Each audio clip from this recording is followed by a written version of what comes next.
ibintu bikomeje gukomera ku butaka bwa Kongo kugeza aya magingo mbaza nicyo bita update, icyo bita document metallique, amakuru atariho ivumbi. Ubu byamaze kumenyekana umugambi mubisha wa Fardc ndetse nicyo bita Fardc. Ubwo nimvuga Fardc wumve bamwe mu basirikare bagiye bakuramo uniform zabo, wumve bamwe mu basirikare bari ahangaha za Rubero, ahangaha hejuru ya za Rubero, abangaba bahungiye hariya. Amakuru yamaze kumenyekana yuko bari gushaka gukora iyo bwabaga kugira ngo bajye aho bitanya byondo, aho bagomba kongera ngo kubura imirwano ku buryo bukomeye cyane. Ibyo byose ndaje mbigarukeho. Byamaze kumenyekana yuko aba barwanyi ba Fardc bashaka kongera gufatanya na Fardc. Narababwiye ni iyi Fardc ntabwo ari yo kwizera. M23 irasabwa guturumbura bikomeye cyane iyi Fardc hari igoma ndetse na biriya bice bindi bigiye bitandukanye birimo ingabo za Fardc. Kugeza aka kanya ni ukuvuga ngo amakuru ahari atariho ivumbi, amakuru yizewe, document metallique ubwo ndayimennye.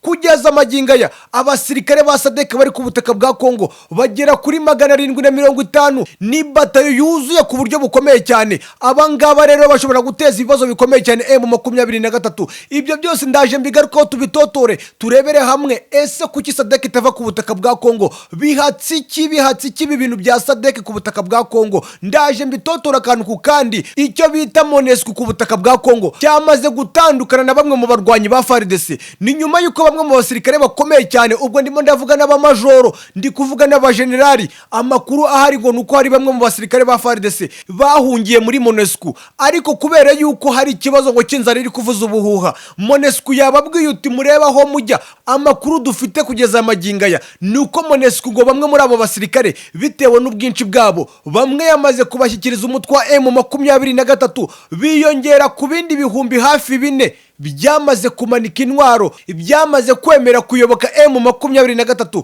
bikemera yuko byatsinzwe iyi mirwano. Muri aya makuru yacu kandi turanyarukiraho bita Nyiragongo, ikintu cyitwa amasasu ku buryo bukomeye cyane. Namwe mu masasu akomeje kumvikana, amakuru yizewe kugeza amagingo aya nuko hariya muri Nyiragongo ngo harimo icyo bita FDRL, harimo abarwanyi ba FDRL. Amwe mu masasu rero abantu bakomeje kugenda bumva banibaza ibyayo masasu ari kuvugira hariya za Nyiragongo. Kugeza ubu tuvugana M23 yamaze gukemura ibijyanye n'urwo rusaku rwayo masasu. Kugeza amagingo aya Fardc wazarendo FDRL bimwe mu bice bigiye bitandukanye ari mu ntara Kivu y'Amajyaruguru baracyabirimo, kandi urabona yuko bakiteguye kujya mu mitsi n'umutwe wa M23. Ibi ngibi binashimangira amwe mu magambo akomeye cyane yavuzwe na Antoine Kisekedi Chirombo. Ibi ngibi bigashimangira yuko Antoine Kisekedi Chirombo arimo aravugana n'abo basirikare bari kurwana na M23, arimo aravugana n'abo basirikare bari kugaba udutero shuma kuri M23. Ubwe Antoine Kisekedi Chirombo yivugiye yuko imirwano igikomeje mu ntara Kivu y'Amajyaruguru, avuga yuko hari ingabo za Fardc zikiri kurwana ku buryo bukomeye cyane kandi ngo yizeye intsinzi. Ibyo byose ndaje mbigarukaho ku buryo bukomeye cyane, dutotora akantu ku kandi.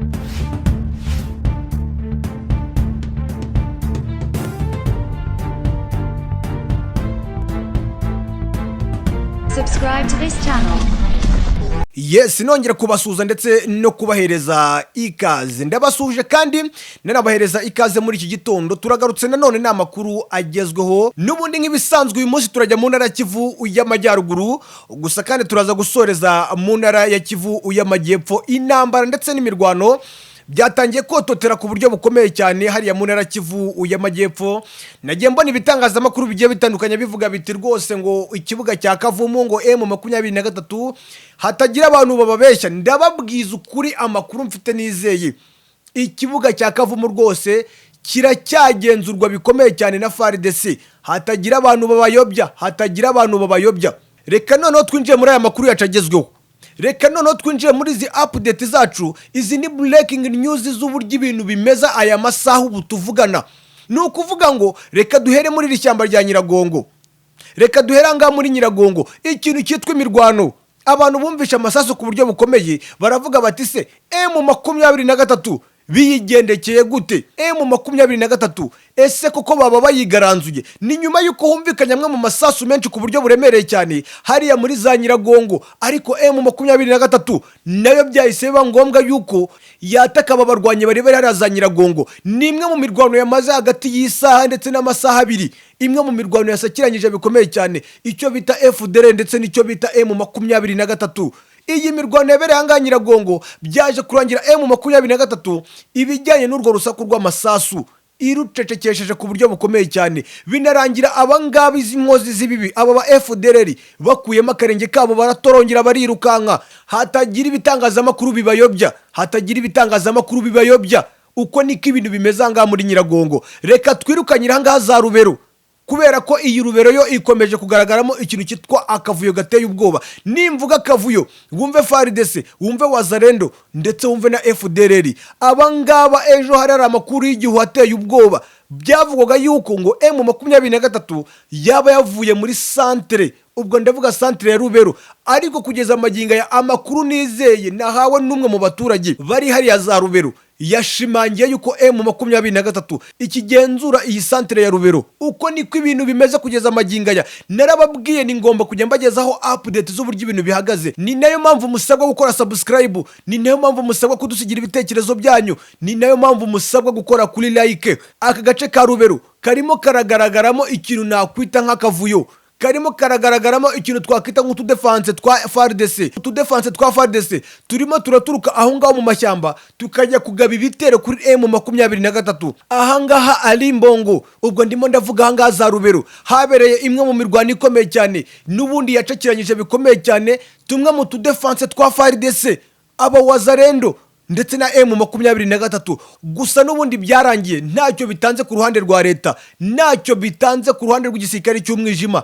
M23 yongera ibasubiza inyuma. Amakuru yandi yamaze kumenyekana, byamaze kumenyekana yuko ngo aba basirikare bandi bagiye basigara, ubwo ndi kuvuga ibi bisigazwa bya Fardc, ndi kuvuga ibi bisigazwa bya Wazalendo, ndi kuvuga ibi bisigazwa ibingibi bya FDRL, izi nkozi z'ibibi. Amakuru ahari ngo nuko bashaka gukora iyo bwabaga ngo bakareba uburyo ngo bageraho bitenya byondo, bakageraho bitenya byondo ngo bakongera bagacura umugambi wabo mubisha ngo kongera kwataka ndetse no gukoresha imbaraga zidasanzwe ngo kugira ngo baze ngo bakure M23 hano mu mujyi wa Goma. N'ababeshye ntago ibi bintu byakunda ntabwo byashoboka, bizabasaba igihe ndetse n'imbaraga zikomeye cyane. Ni nayo mpamvu bisaba M23 gutangira kwiga uburyo bushoboka bwose bwo gusubira inyuma kugira ngo bahagarike ibi bitero shuma, kugira ngo bahagarike bamwe mu basirikare n'ubundi ba Fardc ndetse n'abawazalendo, tutanibagiwe FDRL bagiye basigara mu bice bindi bigiye bitandukanye. M23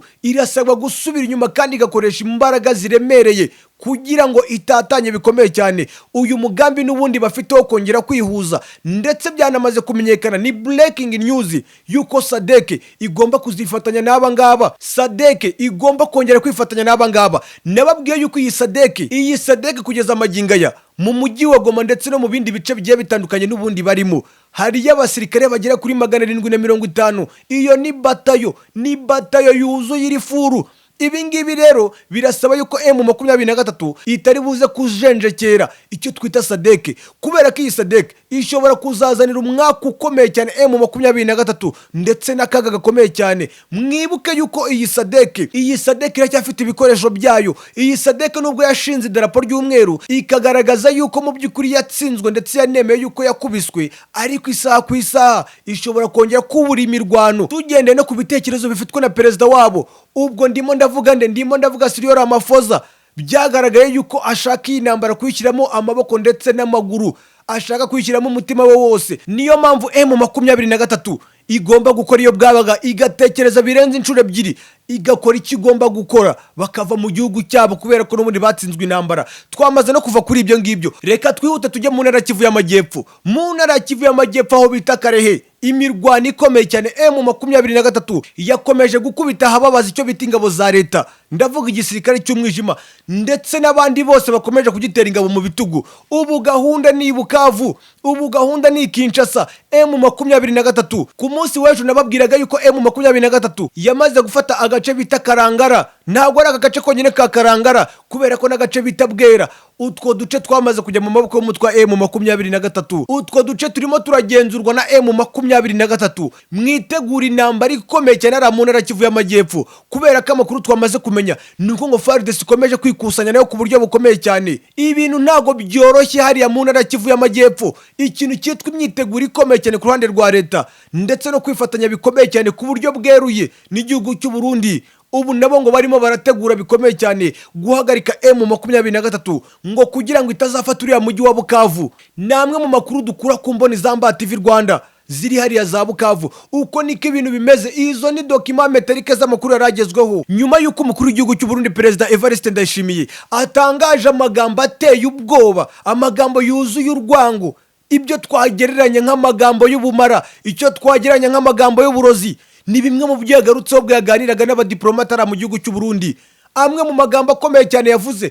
Ibi ni byerekana yuko umukuru w'igihugu cy'u Burundi ndetse na perezida w'igihugu cya Kongo ndavuga Antoine Kisekedi Chirombo n'ubundi bafitiye urwango rukomeye cyane abatutsi bo mu ntara ya Kivu y'Amajyaruguru ndetse n'abatutsi bo mu ntara ya Kivu y'Amajyepfo. Umukuru w'igihugu cy'u Burundi mu gihunga gikomeye ndetse n'ubwoba ati byakaga byakunda iyi ntambara igomba kuzototera ikagera ngaha mu gihugu cyanjye. Ni bimwe mu byo yabwiye abadiplomate, bimwe mu byo abantu bavuze bati iri ni ihungabana rikomeye cyane rifitwa n'umukuru w'igihugu cy'u Burundi. Ibyo tuzabyinjiramo mu minsi iri imbere ku buryo bukomeye cyane, dutotora akantu kandi turebe uru rwango uyu mukuru w'igihugu cy'u Burundi afitiye igihugu cy'u Rwanda ndetse n'abakongomani bo mu ntara ya Kivu y'Amajyaruguru ndetse n'intara ya Kivu y'Amajyepfo. Ruturuka hehe? Ruva hehe? Reka dusoreze ibijyanye n'amakuru yacu ahangaha. Reka nizere ko mwamaze gukora subscribe. Ikindi kandi mwibuka kudusigira ibitekerezo byanyu. Mukomeze muhirwa mu byo murimo. Iyi ngiyi ni Mba TV Rwanda.